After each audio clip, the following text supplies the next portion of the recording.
Meus amigos, hoje nós vamos falar sobre o capítulo 4 do livro Palavras de Vida Eterna, Amor e Temor.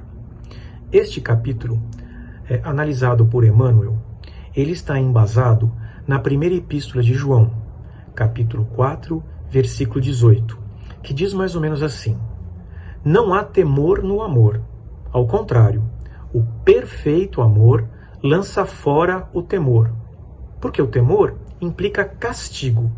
Aquele que tem medo não chegou à perfeição do amor. Na caridade não há temor. Antes, a perfeita caridade lança fora o temor, porque o temor tem consigo a pena, e o que teme não é perfeito em caridade. Emmanuel, então, faz várias observações a respeito dessa primeira epístola, mas um parágrafo muito me chamou a atenção. Ele diz assim: é necessário que rendamos culto ao perfeito amor, que tudo ilumina e a todos se estende sem distinção. Então Emmanuel chama muito a atenção aqui para que se cultue não o amor, mas o perfeito amor. Se a gente pudesse tentar definir Deus, o nosso estágio evolutivo ainda nos faz com que tenhamos muita dificuldade em definir Deus. No Livro dos Espíritos, no capítulo 1, diz assim, que Deus é a inteligência suprema e a causa primária de todas as coisas. Mas se a gente pudesse definir Deus, eu pelo menos fico pensando assim, se eu pudesse definir Deus em apenas uma palavra, em apenas um sentimento, eu poderia dizer que Deus é o perfeito amor. Deus nos ama, é o nosso Criador, o nosso Pai. Mas será que foi sempre assim? Vamos voltar um pouco no tempo para que a gente possa entender um pouquinho mais. Quando Moisés ele estava liderando o povo hebreu, Moisés sobe até o Monte Sinai e tem então a revelação dos 10 mandamentos através de um fenômeno, de uma mediunidade de escrita direta chamada pneumatografia. Pois bem, Moisés então ele recebe os 10 mandamentos e comunica esses 10 mandamentos ao povo hebreu. E como eram esses 10 mandamentos e como Deus se mostrou naquela época? Deus se mostrou de uma forma punitiva. Deus castigava, Deus era austero, Deus era severo. Porque naquela época era necessário que Deus fosse assim. O povo precisava ser regrado, o povo precisava de um stop, de um freio, para que pudesse ter uma convivência social melhor. Naquela época, viviam, acredito eu, que quase em plena barbárie.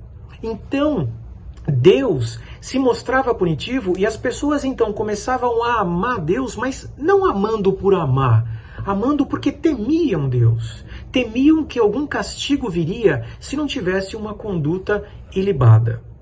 Pois bem, 1250 anos depois, aproximadamente, vem até nós o nosso Mestre Jesus e nos apresenta um Deus completamente diferente.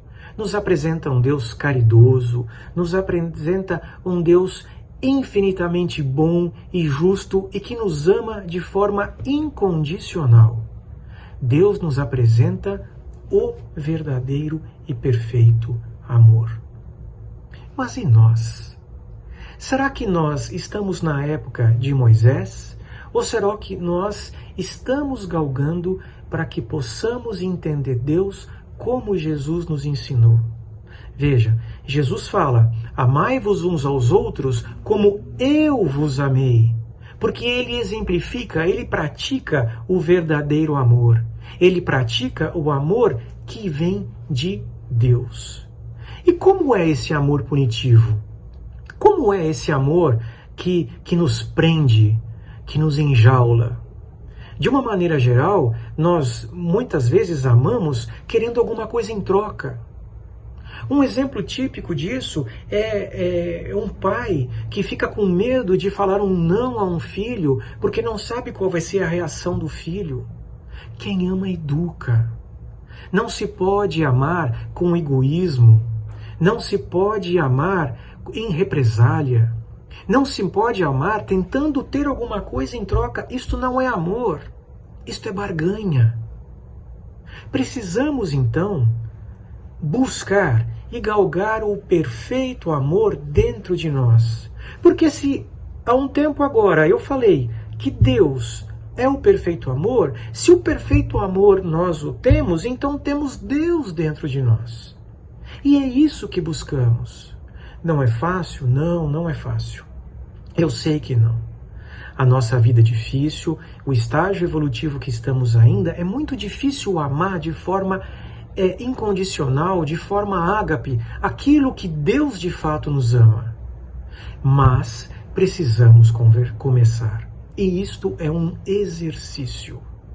Então a página de hoje, ela nos mostra o que é o verdadeiro amor e que neste verdadeiro amor eu não temo. Porque eu sei que Deus está dentro do meu coração. Então eu faço as coisas sem ficar preso, eu faço as coisas de forma espontânea. É lógico que quando a gente fala em temor, isto não significa que nós não precisamos ter uma certa prudência nas coisas. Quer dizer, não adianta nada eu chegar e falar assim, eu vou entrar numa jaula com 2 leões porque Deus está comigo, os leões não vão me devorar. Não, isso é imprudência. Precisamos ter temeridade nos nossos atos. Mas quando estamos com as nossas consciências tranquilas e que sabemos que damos o amor sem querer absolutamente nada em troca, então não há espaço para o temor. Isso é muito importante. Entretanto, como disse, não é fácil. Então precisamos de um exercício diário. Diariamente precisamos nos exercitar para que o perfeito amor, aquele que João nos fala na sua primeira epístola, e aquele que Emmanuel, de forma muito clara e gloriosa, nos conta também no livro Palavras de Vida Eterna, é este amor que nos conduz. Porque se eu tenho esse amor dentro de mim, eu tenho Deus dentro de mim, eu me sinto bem. E me sentindo bem, eu posso ajudar o próximo, eu posso ajudar a mim mesmo. Nós pensamos que as coisas são muito difíceis e aí nós paramos e falamos assim, não, eu não estou nesse estágio ainda, eu não consigo ainda. Tudo bem, a gente não consegue.